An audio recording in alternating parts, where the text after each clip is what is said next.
علیکم ورحمۃ اللہ وبرکاتہ۔ امید کرتا ہوں تمام حضرات خیر و عافیت سے ہوں گے۔ اللہ پاک آپ کو خوش رکھے، آباد رکھے۔ بچوں کے حوالے سے میں حضرت ابراہیم علیہ السلام کا واقعہ شروع تھا ہمارا۔ انشاءاللہ جب ابراہیم علیہ السلام کا واقعہ جب ختم ہو جائے گا، پھر اس کے بعد اسماعیل علیہ السلام کا، پھر اس کے بعد موسیٰ علیہ السلام کا، پھر ہمارے نبی کا، انشاءاللہ کرتے کرتے میں آپ کو یہ سارے واقعہ بتاتا رہوں گا۔ بچوں کے حوالے سے آج ہم پڑھ لیتے ہیں کہ عظیم والد اور بیٹے کی سب سے بڑی قربانی کیا تھی۔ انہوں نے یعنی بیٹا حضرت اسماعیل، باپ حضرت ابراہیم، ان کا واقعہ کیا تھا، انہوں نے کیا قربانی دی تھی۔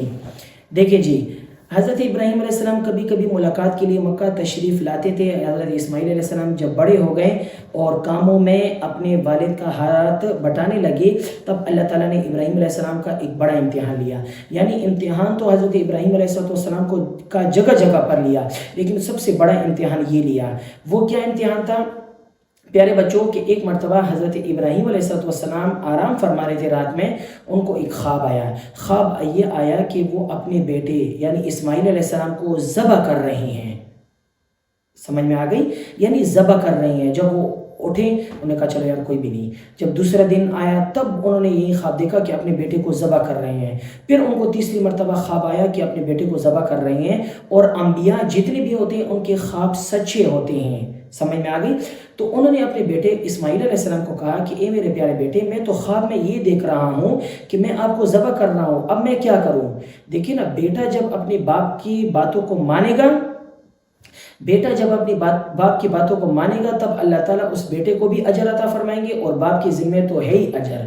سمجھ میں آ گئی؟ تو انہوں نے اپنے بیٹے اسماعیل علیہ السلام سے کہا، اسماعیل علیہ السلام نے فرمایا کہ اے میرے ابا جان، آپ جس طرح فرماتے ہیں اس طرح حکم کر لیں، یعنی اللہ نے آپ کو حکم دیا مجھے ذبح کرنے کا، ذبح کر دیں۔ سمجھ میں آ گئی؟ تو نے کہا کہ ٹھیک ہے۔ اپنے بیٹے کو جیسے لے کر جیسے گئے، تو راستے میں شیطان جو ہے نا، شیطان حضرت اسماعیل علیہ السلام کو ورغلا رہا تھا۔ کس طریقے سے؟ یعنی وہ انہیں کہہ رہا تھا کہ یوں اشارہ کر رہا تھا، یعنی باپ آگے جا رہا تھا، بیٹا اس کے پیچھے پیچھے، شیطان اس کو یوں کر رہا تھا، یعنی آپ کو ذبح کرنے لے جا رہے ہیں۔ تو اسماعیل علیہ السلام نے ابو کو کہا کہ ابو وہاں پر ایک بندہ ہے، مجھے یوں کر رہا ہے، یعنی مجھے یوں اشارہ کر رہا ہے۔ ابو نے کہا کہ بیٹے وہ شیطان ہے، اس کو پتھر مارو۔ ایک جگہ پہ پتھر مارا، دوسری جگہ پر مارا، تیسری جگہ پر مارا۔ تو آج خانہ کعبہ، یعنی آج جو بندے حجاج کرام ہوتے ہیں یا جو حج پہ گئے ہیں یا جو اس سال جو جائیں گے، انہیں پتہ ہوگا کہ 3 جگہ پر پتھر مارنا ہوتا ہے۔ وہ کوئی اس کے اندر کوئی شیطان نہیں بندہ ہوتا، وہ حضرت اسماعیل علیہ السلام کی سنت ہے، کیونکہ 3 جگہ پر، اس جگہ پر بھی ورغلایا، دوسری جگہ پر بھی ورغلایا، تیسری جگہ پر بھی ورغلایا، تو ان 3 جگہ پر پتھر مارنا ضروری ہے، حجاج کرام کرتے ہیں۔ تو جیسے اپنے بیٹے کو لے کر گئے، اب بیٹے لیٹا، یعنی نیچے لٹا دیا، اور بیٹے کے آنکھوں پر پٹی باندھ دی۔ لیکن بیٹے نے کیا کہا کہ اے ابا جان، آپ اس طرح کریں، آپ بھی اپنی آنکھوں پر پٹی باندھ دیں۔ انہوں نے کہا کیوں میں باندھوں؟ انہوں نے کہا کہ اس وجہ سے باندھ دوں، آپ اس وجہ سے باندھیں کہ ایسا نہ ہو آپ اگر چھری چلائیں گے تو چلاتے ساتھ ہی ایسا نہ ہو کہ آپ کی دل میں میری جو محبت ہے وہ جاگ اٹھے اور اللہ کا حکم پیچھے نہ رہ جائیں۔ یہ دیکھو پیارے بچوں، اس طریقے سے ان بیٹے نے جواب دیا کہ ایسا نہ ہو کہ اللہ کا حکم پیچھے نہ رہ جائیں، آپ چھری چلائیں۔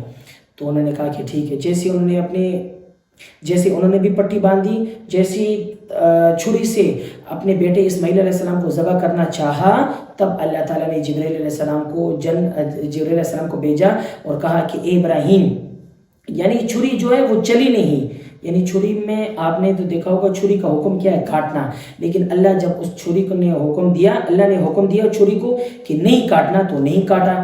تو حضرت ابراہیم علیہ السلام بھی ڈر گئے کہ یار کیا ہو گیا۔ جب انہوں نے آنکھیں کھولی تو دیکھا جبرائیل علیہ السلام کھڑے تھے اور اپنے ساتھ ایک دمبا بھی لے کر آئے تھے۔ اللہ نے فرمایا کہ آپ اپنے امتحان میں کامیاب ہیں۔ سمجھ میں آ گئی؟ آپ اپنے امتحان میں کامیاب ہیں، آپ کے بیٹے کو کبھی بھی نہ ذبح کیا جائے گا، اس کو کھڑا کر دیا، اور جو دمبا تھا اس کو ذبح کر دیا۔ تو آج ہم عید کے روز میں، عید الاضحیٰ میں عموماً جو دمبا ذبح کرتے ہیں، تو یہ دمبا ذبح کرنا حضرت ابراہیم علیہ السلام کی سنت ہے، اور یہ سنت آتے آتے پھر ہمارے نبی بھی آئے۔ ہمارے نبی جب آپ علیہ السلام آئے، انہوں نے بھی اس سنت کو زندہ کیا، خود اپنے ہاتھ سے جانور ذبح کرتے رہے۔ تو پیارے بچوں اس سے ہمیں یہ بات پتہ چلتی ہے کہ ہمیں جب بھی بات ہو اپنے ابو کی ہر بات ماننی چاہیے، نہ کہ ان کی باتوں کو ٹالنا چاہیے۔ سمجھ میں آگئی؟ ویڈیو اگر آپ کو اچھی لگے آگے شیئر بھی کریں، لائک بھی کریں اور کمنٹس بھی دیں۔ اللہ پاک میرا اور آپ کا حامی ناصر ہو۔ السلام علیکم ورحمۃ اللہ وبرکاتہ۔